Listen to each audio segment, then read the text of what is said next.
If you're doing a biopic about one of the most infamous, popular, and well known leaders in history, it's got to at least be 3 hours. At least. I think because even before watching the film, I then learned that, oh, this is actually going to be, what you might call it, it's going to be 2 hours, I think like 2.5 hours. 2.5 hours for this? No, man. No. Like, you need way more time. You need way more time for a subject matter like this. You see, this Napoleon film, man. Now, a key thing to note, because I had to do this again, because the notion was Napoleon was short man syndrome, Napoleon syndrome. Truth be told, they said he was so Joaquin Phoenix is 5'8", and I think history says that he was actually 5'6". So this notion and this myth that he was this short midget, it's what it is. It's a myth. So he wasn't like 5'3", 5'4", like 5'6", 5'8". So really, Joaquin Phoenix is actually around the height that Napoleon truly was, which is what I thought wasn't actually the case. But I think when you're watching this, and you're looking at like, okay, is this a bad film? No, it's not. It's not a bad film. Is it a great film? No. Is it a good film? Mm, it's got really good bits here. Like, the best thing about the film, let me just deal with one. Best thing about the film, visuals. There is no director, I think, in history who understands lighting and the dynamics of lighting better than Ridley Scott. He just understands how to really make the colors pop. Because when I just look at some of the scenes that I brought, this is like a freaking painting. How he will make the flag billow, how guys will be walking up the steps and you'll see basically confetti just flow through. It's like how he just captures the mood of a setting and just brings a scene alive. It is incredible. So just, I mean, as a director, the guy, as a visualist, he is one of the greatest visualists we've ever seen. Like, again, and we've known, look at Gladiator, look at Blade Runner, look at Alien. Like, as a visualist, he's insane. That for me is the best thing about the film. So Joaquin Phoenix, one of my favorite directors, actors right now, an absolutely amazing actor. And you see, this is me using my experience as an actor and a director because, low budgets, very low budget films, I used to act as a director as well. So even from my knowledge at an amateur level, I can see different things here. You see, Joaquin Phoenix is an amazing actor, absolutely outstanding actor. It doesn't matter how good you are as an actor, will always be at the behest of your director because what the director do, he directs you. I've seen Al Pacino perform really badly. And we know he's good. I've seen De Niro perform really badly and he's really good. De Niro and Pacino were in this film called Righteous Kill. And you're like, man, De Niro, Pacino, blah, blah. The film was garbage. And they were not good in the film. Who directed them? Some dude called John Avenett. And a real reason why they were not good was not that because they just decided to be rubbish. They were directed badly. So if your director isn't telling you that, okay, no, a bit quieter, no, I need more emotion, this is the emotional, I want you from here, okay, this is what the scene is about, and I want you to get this from this scene, okay, let's try it again, no, tweak it now.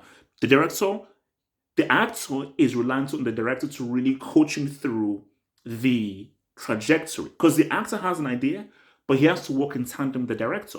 So looking at this, I felt that there were some really good scenes with Joaquin Phoenix, really good scenes, but then when I look at it as a whole, I didn't feel I got Napoleon. I just felt it's Joaquin Phoenix trying to do like a Napoleon impression rather than him really evoking and encapsulating the spirit of Napoleon, sort of the way that um, Forrest Whitaker did for Idi Amin, or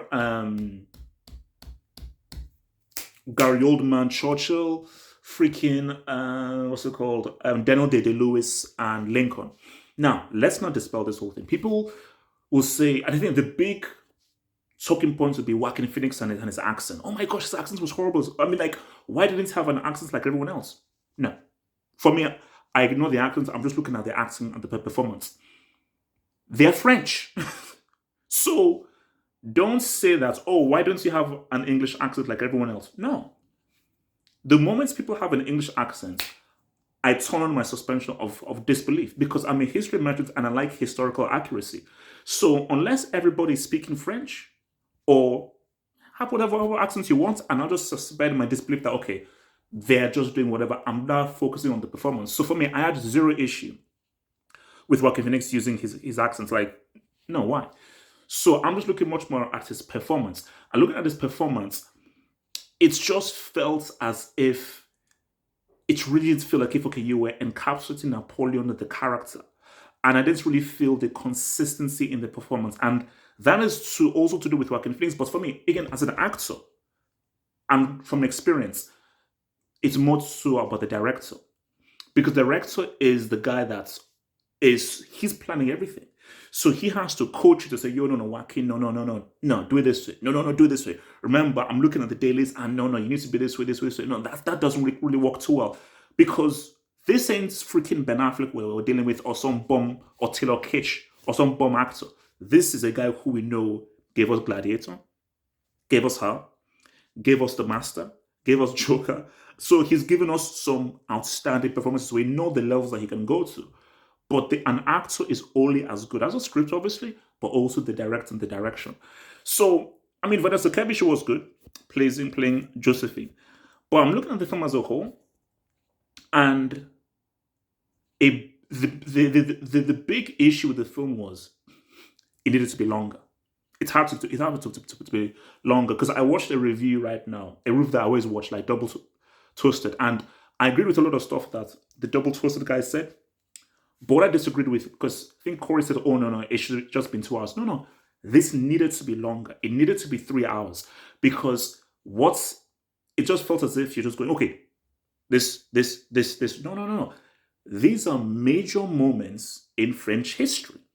Let's see the rise of Napoleon, what he was before. Let's go in detail into the machinations of the politics at that time and the different kinds of things that were in play. Let's go into detail into his relationship with the army and the detail into those battles. Let's go into detail with his relationship with Josephine. We got an idea of Napoleon. We didn't really get into the psyche and understand the true detail of the man. And I think that was the biggest failure of this film, is we didn't really get into that real psyche to really understand it. So, and I think a film that's this long, that is really what you need. I think that was what was needed. Like, it just felt too much like broad strokes. So, yeah, I mean, look, it's a film that looks great, has some really good scenes, some very good scenes. So there's some scenes and some sections that wow, and there's some scenes with Joaquin Phoenix that like, yeah, man, the guy he did this in that scene. But when you put it as a whole, because that's what a film isn't about parts, it's about the entire whole and it's about the entire structure. When you look at it as a whole, it just felt too rushed, felt too quick, and it felt that not enough time or care was taken for the story and to develop the characters. And I didn't feel the characters went on a journey. By the time you get to the end of a story like this, you should feel like when you watch Lawrence of Arabia, by the time you get to the end of that film, you're like, man, this guy went on a journey, and I really feel I know who Lawrence is based on just how he was captured. So I feel this film had to be 3 hours because of the kind of character he was, the figure he was in history, and what he was and what he did at a very critical moment in time in French history. It had to be longer, and they needed to be a lot more meat on the bone. There was not enough meat on the bone. There was not enough meat on the bone. There needed to be a lot more texture and depth into this story for me to really get it, because I don't really feel like if I got Napoleon in its fullness in this film. And so, yeah, man, tell me guys what you think about the film, man. But look, the film looks amazing. It looks great. Great moments, looks beautiful, needed a lot more depth. Like, David, subscribe, one love.